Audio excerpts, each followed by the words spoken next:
ऐसी बानी बोलिए मन का आपा खोए। ऐसी बानी बोलिए मन का आपा खोए। औरन को शीतल करे आप हूँ शीतल होए। साथियों, जय भीम।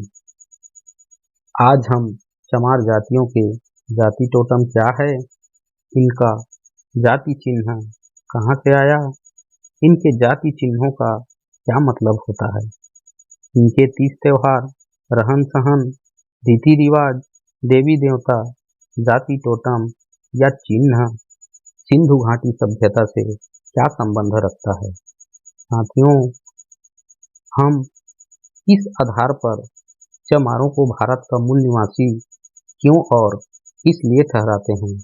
साथियों, इन सारे सवालों के जवाब जानने के लिए वीडियो के अंत तक बने रहें और जवाब मिले तो कमेंट में जय भीम, जय संविधान जरूर लिखें। साथियों, आपको धन्यवाद करते हैं कि आपने पिछली वीडियो इंडिया में चमार जाति की उत्पत्ति कब से है और ऐतिहासिक घटनाओं का रहस्य को माया और दुलार देने के लिए पुनः धन्यवाद देते हैं। साथियों, तो आइए बिना देरी किए सवालों के जवाब जानते हैं। साथियों, आपको मालूम होगा कि चमार जाति में कुछ ऐसे चिन्ह होते हैं जो प्राचीन काल से पीढ़ी दर पीढ़ी चली आ रही है। इसे वे लोग पूजनीय व पवित्र मानते आ रहे हैं। इन्हीं चिन्हों के बारे में ब्रिक्स जी ने सन 1920 में उत्तर प्रदेश एवं उत्तराखंड के चमार समाजों का सामाजिक, आर्थिक और सांस्कृतिक क्रियाकलापों का अध्ययन किया था, जो पुस्तक द चमार नाम से उपलब्ध है। ब्रिक्स जी ने उसमें कुछ ऐसे रहस्यमयी चिन्हों का जिक्र किया है जिनको चमार समाज शुभ मानते थे। वे घरों में, पूजा स्थलों में, तीज त्योहारों में, शादी ब्याह में उन चिन्हों को बनाते और पूजते हैं। बच्चा पैदा होने पर चमार समाज द्वारा उस चिन्हों को बच्चों के पेट पर बनाया जाता है। वे सभी चिन्हों के बारे में ब्रिक्स जी ने द चमार में पुख्ता प्रमाण के साथ बताते हैं। चमार जाति के में कुछ प्रतीकों और चिन्हों का भी महत्व होता है। यह चिन्ह घरों पर, खाना बनाने वाले बर्तनों पर तथा देव स्थानों पर बने होते हैं। कई तरह से बनाया गोला सर्वत्र पाया जाता है।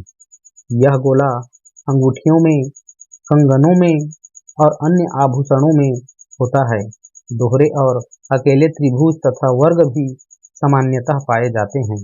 दरवाजों में, चौखटों में और अन्य कई जगहों पर स्वास्तिक बनाए जाते हैं।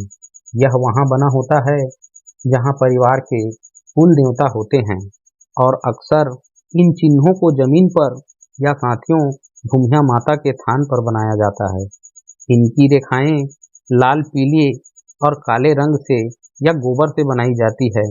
जब यह थान पर सीधा बना होता है तो इसका मतलब प्रार्थना करना समझी जाती है और जब वही चित्र उल्टा बना होता है तो इसका मतलब प्रार्थना स्वीकार ली समझी जाती है। साथियों, बैलों की पीठ पर, गृह प्रवेश पर और घरों पर हाथों से थापे लगाए जाते हैं।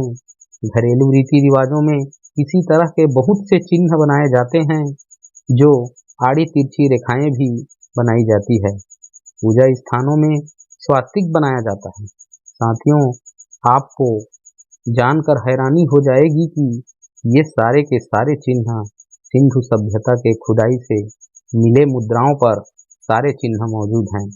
आपको बताना चाहूँगा कि भूमिया माता के थान पर चमारों द्वारा स्वास्तिक उल्टा और सीधा दोनों तरह से बनाया जाता है। साथियों, हैरानी की बात यह है कि सिंधु घाटी की सभ्यता की खुदाई में भी दोनों ही तरह के उल्टे और सीधे भी स्वास्तिक के चिन्ह मिले हैं। साथियों, आपको पता होगा कि हिमाचल प्रदेश और पंजाब में जब चमार जातियों में शादी ब्याह होता है तो अपने कुल देवता का आशीर्वाद लेने के लिए औरतें रास्ते में घर से लेकर कुल देवता तक दोनों तरफ एक चिन्ह बनाते हुए चलते हैं। एक औरत चावल के आटा से गोल घेरा व उसके पीछे दूसरी औरत उसी गोल चक्र में अनामिका से एक बिंदु लगाती जाती है। ये चिन्ह भी सिंधु घाटी की खुदाई में उपलब्ध हुआ है। साथियों, यह चिन्ह सिंधु लिपि का सांकेतिक चिन्ह भी माना जाता है। इस खुदाई में मैया और बीबियां की भी मूर्ति मिली है, जिसे परियों से भी संबोधित करते हैं।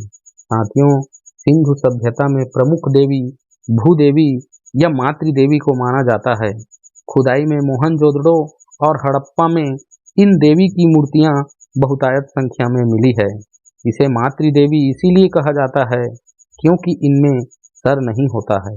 इनके धड़ के ऊपर पौधे उग रहे होते हैं और कुछ मूर्तियों में उनके जननांग से भी पौधे उग रहे हैं। इसी कारण से इनको मातृदेवी या धरती की देवी भी कहा जाता है। साथियों, आपको बताना चाहूँगा कि यह वही भूली बिसरी देवी है जिसे हिमाचल और पंजाब के चमार जठेरी देवी के नाम से पूजते हैं। नई फसल आने तथा नई फसल बोने दोनों ही कार्यों में मातृदेवी की पूजा की जाती है। साथियों, मार्शल जी भी बताते हैं कि आर्यों ने मातृ देवी की उपासना चमरवंशियों या मूल निवासियों से ही सीखी है। सिंधु सभ्यता से मिले काला गोरा देवता रात और दिन का प्रतीक माना जाता है। हरियाणा में बच्चा पैदा होने पर उन्हें चांद और सूरज भेंट करते हैं। ये दूसरा नहीं साथियों, वही काला और गोरा देवता का ही प्रतीक है। इतिहासकार कुलदीप कुमार जी बताते हैं कि राजस्थान और साथ सटे इलाकों के लोग अभी तक नहीं भूले होंगे कि अब से 40-50 साल पहले तक राजस्थानी चमरवंशी औरतें माटी के बिल्कुल वैसे ही खिलौने बनाकर बेचते थे जैसे सिंधु सभ्यता के नगरों में खंडहरों से मिले हैं। आज भी राजस्थान के दलित परिवारों में माटी के वैसे ही बर्तन मिलते हैं जिनमें वे आटा गूंथने, सब्जी बनाने तथा पानी भरने के लिए उपयोग करते हैं, जैसे सिंधु सभ्यता में पाए गए हैं। साथियों, राजस्थान और गुजरात के चमरवंशी समाज के गांवों को देखें तो उनके घरों में आकृतियां ठीक वैसे ही इस प्रकार से बनाई जाती है कि एक परकोटा में उनके एक दरवाजा बनाया जाता है और द्वार पर दोनों ओर एक द्वारपाल बनाए जाते हैं। परकोटे के अंदर 5 देव, एक कुआं, चारपाई, कढ़ाई, लोटा, काली मछली इत्यादि बनाए जाते हैं। ऐसा ही साथियों सिंधु सभ्यता के नगरों में देखने को मिलता है। राजस्थान के चमर वंश का सिंधु सभ्यता से सीधा रिश्ता है। इसका एक प्रमाण ये भी है कि चमर वंश की औरतें पूरी बाहों में सफेद रंग की मोटी मोटी चूड़ियां पहनती है। वहीं सिंधु सभ्यता की खुदाई में एक सुंदरी की प्रतिमा ऐसे भी मिली है जिनके दोनों बाजुओं में ऊपर तक बिल्कुल वैसे ही सफेद चूड़ियां पहनी हुई है, लेकिन साथियों एक बाजू की चूड़ियां स्पष्ट दिख रही है तथा दूसरे बाजू की चूड़ियां टूट चुकी है, लेकिन 2 चूड़ियां कलाई में तथा 2 कुहनी से ऊपर विद्यमान हैं। साथियों, इन सारे प्रमाणों से ऐसा प्रतीत होता है कि चमार समाज का संबंध सिंधु सभ्यता से है। वे उस महान सभ्यता के वारिस हैं, मूल निवासी हैं। भारतवर्ष की भूमि और सिंधु सभ्यता जिसका प्रमाण है, और वर्षों से समाज उसे उनके हक अधिकार से वंचित कर रही है। साथियों, हमें विश्वास है कि आपको चमार जाति से संबंधित सवालों का जवाब मिला होगा। साथियों, कबीरदास जी भी कहते हैं कि चाम मास अरु रक्त का तन का बना आकार, चाम मास अरु रक्त का तन का बना आकार, आंख पसारे देख लो सारा जगत चमार।